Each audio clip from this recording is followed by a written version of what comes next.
The ball poem. A boy loses his a ball. कोई लड़का अपनी बॉल को खो देता है। He is very upset. वह बहुत दुखी है। A ball does not cost much. Ball की कीमत ज़्यादा नहीं है। Nor is it difficult to buy another ball. नहीं, कोई दूसरी बॉल खरीदना कठिन है। Why then is the boy so upset. तो वह लड़का इतना दुखी क्यों है। Read the poem. कविता पढ़ो। To see what the poet thinks. पता लगाने के लिए, देखने के लिए कि कवि क्या सोचता है। हैव बीन लॉस्ट, खोने के बारे में।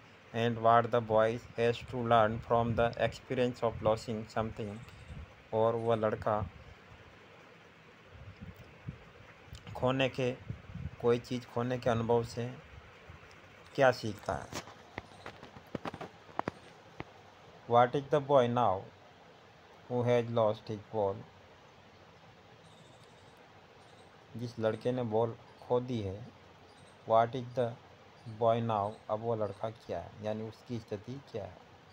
वाट ही टू डू, अब उसे क्या करना है। वाट क्या ही टू डू से क्या करना है। आई सव, मैंने देखा। It gov merely bouncing. It यानी बॉल को, गव जाती हुए, मियरली बाउंसिंग अच्छी तरह से उछलती हुई, डाउन टू द स्ट्रीट गली के नीचे, एंड देन मियरली आवर, और वह वहाँ तब शांत हो जाती है यानी रुक जाती है। There it is in the water, वहाँ पर ये पानी में होती है। नो यूज़ टू से ओ देर आर अदर बॉल्स, ये कहने का कोई उपयोग नहीं है कि दूसरी बॉल भी है, वो ले लो खेलने के लिए। An ultimate shaking grips picks the boy. An ultimate shaking grips, एक अनंत शैकिंग ग्रिप, हिला देने वाला दुख, पिक्स द बॉय, लड़के को जकड़ लेता है। एज ई स्टैंड ग्रिजिड, और वह जैसे ही वह स्थिर रूप से खड़ा रहता है। ट्रेम्बलिंग, काँप रहा होता है। स्टेरिंग, घूर रहा होता है। डाउन, नीचे की ओर जहाँ बॉल गई है। All his young days into the harbour where his ball went, जहाँ पर, जिस बंदरगाह पर उसकी बॉल गई है। ऑल हिज यंग डेज, उसके सारे ही युवा दिन, बचपनों के दिन भी उस बॉल के साथ ही चले गए हैं, यानी उसका बचपन गुजर गया। He would not interrupt on him. I would not interrupt on him. मैं उस बच्चे की स्थिति में इंट्रूड यानी दखलंदाजी नहीं करूँगा। A dim another ball is worthless, दूसरी बॉल जो कि वर्थलेस, जिसकी कोई कीमत नहीं है। Now he sense his first responsibility, अब वो बच्चा अपनी पहली जिम्मेदारी को समझता है। इन ए वर्ड ऑफ पसेशन, इस अधिकार रखने वाले, स्वामित्व वाले संसार में।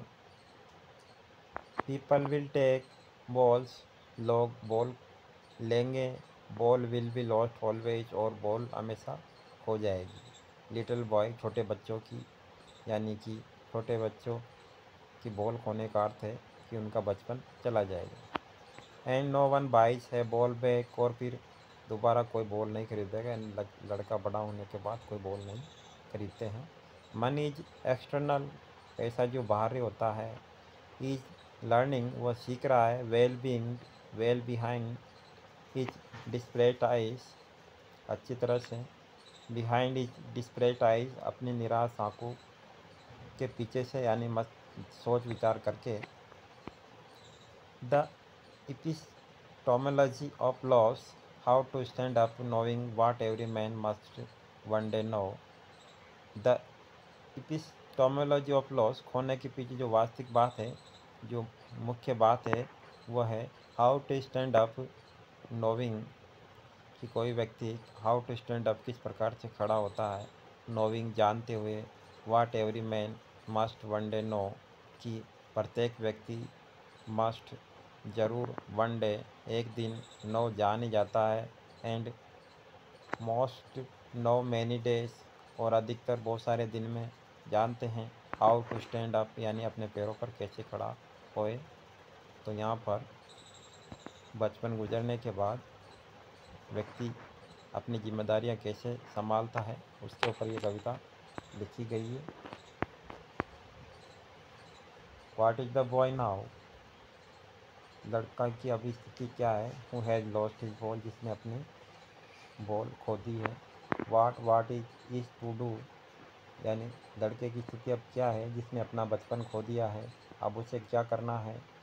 वह देखता है, I saw it go nearly bouncing, कवि कहता है मैं उस बॉल को उछलते हुए जाते हुए खुशी से उछलते हुए जाते देखता हूँ, यानी बचपन खुशी से गुजरते हुए देखता है कवि उस लड़के का डाउन द स्ट्रीट, गलियों में। एंड देन नियरली अवर, और वह बचपन तब शांत हो जाता है खुशी से।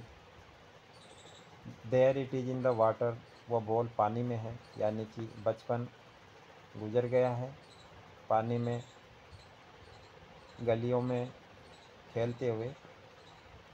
नो यूज टू से ओ देर आर अदर बॉल्स, अब अगर उस बच्चे से कोई ये कहे कि दूसरी बॉल से खेल लो, तो इसका का कोई महत्व नहीं है, क्योंकि बचपन गुजर जाने के बाद कोई खेलता नहीं है। An ultimate shaking grief picks the boy, और अनंत हिला देने वाला दुख से वो बॉय लड़का जकड़ जाता है, यानी बचपन गुजरने के बाद जिम्मेदारी आ जाती है, इस वजह से जीवन में बहुत सारे दुख आ जाते हैं। एज ही स्टैंड रिजिड, वह स्थिर स्थिति में खड़ा रहता है। ट्रैम्बलिंग, काँपता रहता है। स्टेयरिंग डाउन, नीचे की ओर घूरता रहता है, यानी ये सब शब्दों का इस्तेमाल आने वाले समय के दुखों के लिए किया गया है, संघर्षों के लिए किया गया है।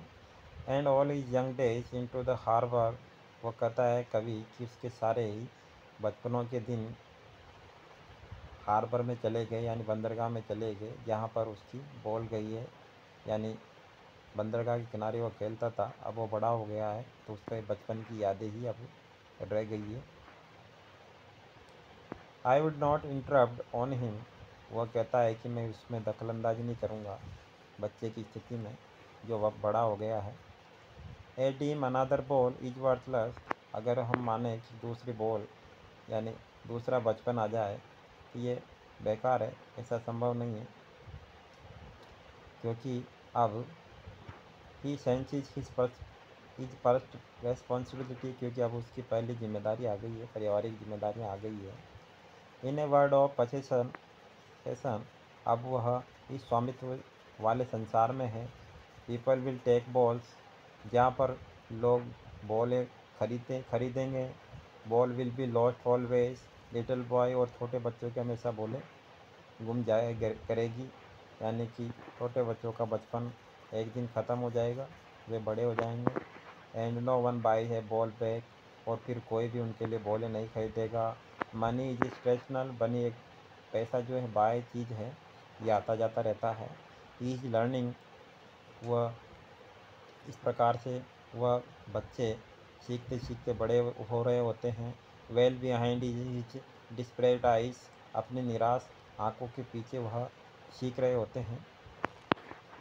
The epistemology of loss, how to, यहाँ पर बचपन खोने का अर्थ है, यानी बचपन खोने से कवि का तात्पर्य है कि हम हाउ टू स्टैंड अप, किस प्रकार से अपने पैरों पर खड़े होते हैं, यानी अपना जीवन की शुरुआत करते हैं। नोविंग, जानते हुए। What every man must one day know, ये जानते हुए कि प्रत्येक व्यक्ति किसी न किसी दिन जरूर जाने जाता है। और मोस्ट नो, और अधिकतर। मैनी डेज, कुछ व्यक्ति को थोड़े ज़्यादा दिन लग जाते हैं। हाउ टू स्टैंड अप, किस प्रकार से अपने इस संसार में हम अपने आप को खड़ा करें, यानी अपना जीवन चलाएं।